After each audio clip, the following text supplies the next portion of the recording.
Halo teman-teman pendidik, pernah nggak sih ngerasa kalau di kelas itu ada sesuatu yang lebih dari sekedar kurikulum dan ujian? Nah, hari ini kita bakal ngebahas sebuah ide yang, wah, bisa dibilang radikal, yang bisa mengubah kelas Anda jadi semacam ekosistem yang hidup.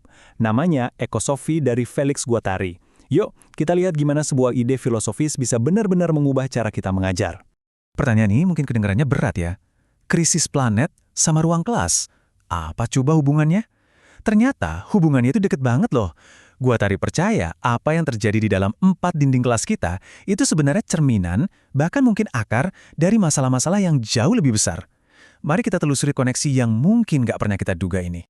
Jadi, menurut filsuf Felix Guattari, kita ini sering salah kaprah kalau melihat masalah dunia sebagai isu-isu yang terpisah.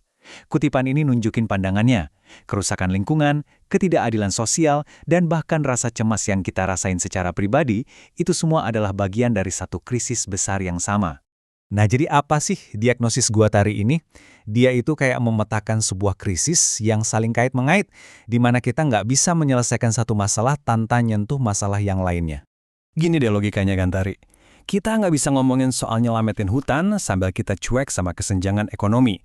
Kita juga nggak bisa ngelawan rasisme tanpa mikirin gimana dampaknya ke kesehatan mental kita. Jadi, kerusakan lingkungan, krisis sosial, sampai penderitaan batin kita, itu bukan masalah yang beda-beda.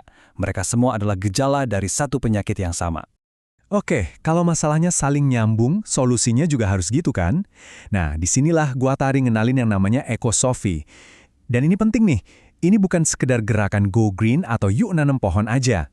Ini adalah sebuah kerangka berpikir etis sekaligus politis buat melihat dan mengubah dunia kita. Ekosofi itu kayak bangunan dengan 3 tiang penyangga yang nggak bisa dipisahin. Ada ekologi mental, ini soal pikiran kita. Ada ekologi sosial, soal hubungan kita sama orang lain. Dan ekologi lingkungan, ya soal planet kita. Kata Guattari, coba deh perbaiki salah satu aja tanpa yang lain, pasti gagal. Semuanya itu satu sistem. Sebetulnya Guattari bukan orang pertama yang pakai istilah ekosofi, tapi versinya dia itu beda banget. Kalau pemikir lain kayak Arnes lebih fokus ke gimana saya sebagai individu ngerasa nyambung sama alam, Guattari mikirnya lebih luas. Ini bukan lagi soal aku dan pohon, tapi soal gimana kita, termasuk manusia dan non-manusia, bareng-bareng ngebentuk kenyataan. Nah, buat ngerti ini, kita perlu satu kata kunci yang keren, assemblage. Gampangnya gini. Bayangin aja kayak konstelasi bintang yang dinamis. Di dalamnya ada manusia, ada benda, ada ide, ada alam. Semua ngumpul jadi satu, ngebentuk sebuah situasi. Dan yang paling penting, nggak ada yang jadi bos di situ. Nah, ini dia bagian yang benar-benar mind-blowing. Di sini, manusia bukan lagi pusat segalanya. Dalam cara pandang ini, badai, laptop di depan Anda, atau sungai di belakang rumah, itu semua punya agensi. Mereka bisa bertindak dan ngebentuk dunia sama kayak kita. Jadi dunia ini bukan panggung buat manusia doang, tapi sebuah jaringan yang super dinamis. Oke, idenya keren, tapi terus gimana terapinnya di kerjaan kita sehari-hari? Yuk, kita tarik konsep gede ini ke dalam ruang kelas. Gimana kalau kelas Anda itu bukan sekedar ruangan, tapi sebuah assemblage yang hidup? Apa ya yang bakal berubah? Pertanyaan ini bisa mengubah segalanya loh. Kita jadi bergeser dari model guru sebagai pengisi ember kosong, jadi guru sebagai fasilitator sebuah ekosistem. Ruang kelas bukan lagi pabrik, tapi lebih kayak sebuah taman yang dinamis. Coba bayangin semua elemen di kelas Anda sebagai aktor. Susunan meja, laptop yang Anda pakai, bahkan cahaya matahari yang masuk lewat jendela, semuanya itu bukan benda mati. Mereka secara aktif ikut ngebentuk dinamika belajar. Jadi pembelajaran itu bukan cuma hasil kerja guru, tapi hasil interaksi dari semua elemen ini. Sekarang, yuk kita coba pakai kacamata ekosofi ini buat ngeliatin lagi model-model ngajar yang udah biasa kita pakai. Siap-siap, mungkin kita bakal nemu sesuatu yang mengejutkan? Ambil contoh direct instruction. Kalau kita lihat pakai kacamata ekosofis, model ini tuh kayak usaha buat jinakin sesuatu yang liar. Dia seolah-olah mengabaikan sifat dinamis kelas dan berusaha ngontrol sesuatu yang pada dasarnya kompleks dan hidup. Ujung-ujungnya sering jadi metode latih dan hafal. Kita semua pasti pernah lihat kan? Siswa-siswa ngejawab barengan kayak paduan suara atau ngisi lembar kerja yang isinya sama semua. Mereka itu seolah-olah lagi perform, bukan benar-benar menciptakan pengetahuan. Ini kayak kita punya taman yang kaya raya, malah kita ratain jadi lapangan rumput yang seragam. Terus gimana dengan pendekatan yang lebih progresif kayak pedagogi kritisnya Freire? Ini keren banget, tapi menurut Ekosofi ada satu tapinya. Fokusnya itu manusia sentris banget.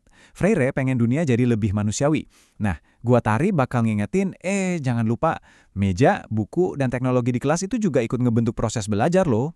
Jadi intinya gini, kalau kita cuma fokus ke interaksi manusia ke manusia, kita bisa aja kehilangan peran penting dari dunia non-manusia.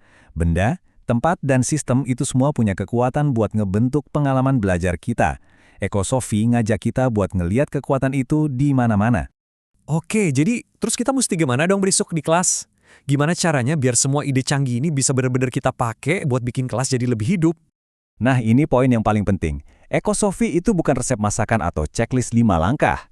Anggap aja ini sebuah kacamata baru. Tujuannya bukan ngasih Anda skrip baru buat diikutin, tapi buat ngubah cara Anda ngelihat potensi yang sebenarnya udah ada di dalam ruang kelas Anda. Prinsip-prinsipnya itu kira-kira kayak gini. Kelas yang ekosofis itu seneng sama eksperimen, bukan cuma ngejar jawaban benar. Dia terbuka sama banyak kemungkinan, bukan cuma satu. Dan yang pasti, dia sadar banget sama semua pemain di dalamnya, orang, tempat, dan benda-benda. Pada akhirnya, ya ini esensinya. Pendidikan itu seharusnya bukan cuma soal ngulangin apa yang udah diketahui, tapi tentang gimana kita nyiptain sebuah ruang di mana sesuatu yang baru, ide baru, hubungan baru, cara pandang baru bisa tumbuh dengan sendirinya. Sebagai penutup, saya mau kasih satu pertanyaan buat Anda bawa ke kelas besok. Coba deh perhatiin, ada bagian non-manusia apa di kelas Anda? Mungkin arsitektur ruangannya, mungkin teknologi yang ada, atau bahkan cuma tanaman di pojokan. Gimana kalau Anda berhenti ngelihat mereka sebagai properti dan mulai ngelihat mereka sebagai partner belajar? Kira-kira kemungkinan baru apa ya yang bakal kebuka?